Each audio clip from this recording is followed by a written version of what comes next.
Dorele, ai grijă cum îmi speli mașina să nu zgâri! Veniți, bă, repede să-l vedeți pe Dorel! Așa alunecosule dansează! Vreau să văd mișcări elegante, grațioase, de balet, ca o lebădă! Sare așa, bulbucica, îți spun sigur că nu te uzi deloc! Haideți, doamna profesoare!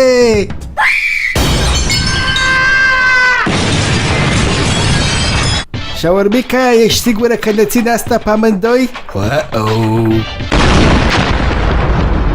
Bine ați venit, domnule director! La revedere, domnule director! Ne vedem la spital!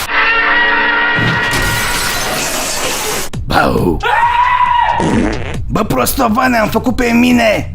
Să-l vedem acum pe foaie. Se lovește drept în coate. Uite-o și pe umezica. S-o la geamă în alu bulbucica.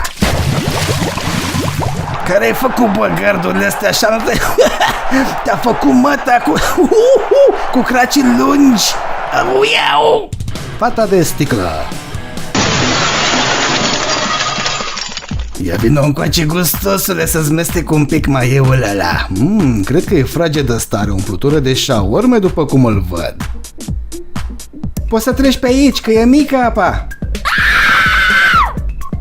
Hai, Pocnica, intră în mașină. Începe festivalul idioților. Arată-le, mă, tu. Cum se face?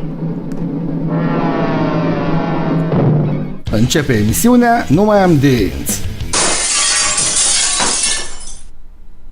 Bun, ia să vedem care este problema. Bă, nesimțitule! Domnișoară, sunt doctorul dumneavoastră, trebuie să vă examinez ca să vă pot ajuta. Cele două montaje scurte cu mine și cu puiuletele sunt făcute de unul dintre cei mai buni fani ai noștri. Am pus în descriere links pe canalul lui YouTube.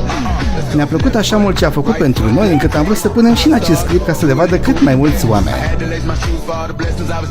Veniți, bă, repede să-l vedeți iar pe Dorel! Unde pleci, mă? Mă duc până în China, șeful!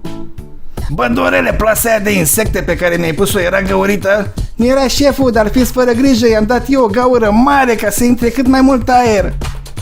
Vine o vârstă când îți pierzi dinții.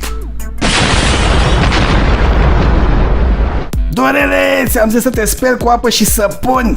Da, șeful, dar dacă tot curgea din mașină uleiul ăsta murdar de motor, era păcat de el să se piardă. Mamaie, ce culești acolo în față și nici măcar nu știi să noți, ce curaj! Nu da pârt!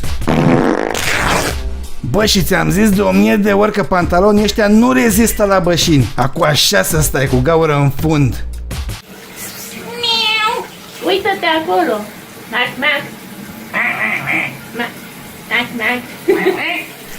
Concursul de Formula 1 continuă. Chiar în aceste momente se dă lupta decisivă. Cei doi bolizi de mare viteză sunt foarte apropiați. Orice se poate întâmpla. Băieți, veniți repede să vedeți o păsărică udă. Hai mai repede, că acum e ștearsă cu un prosop și nu mai prindeți udă.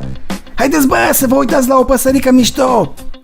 Dorele, fii atent să nu cazi în gaură. Ce-a zis șeful?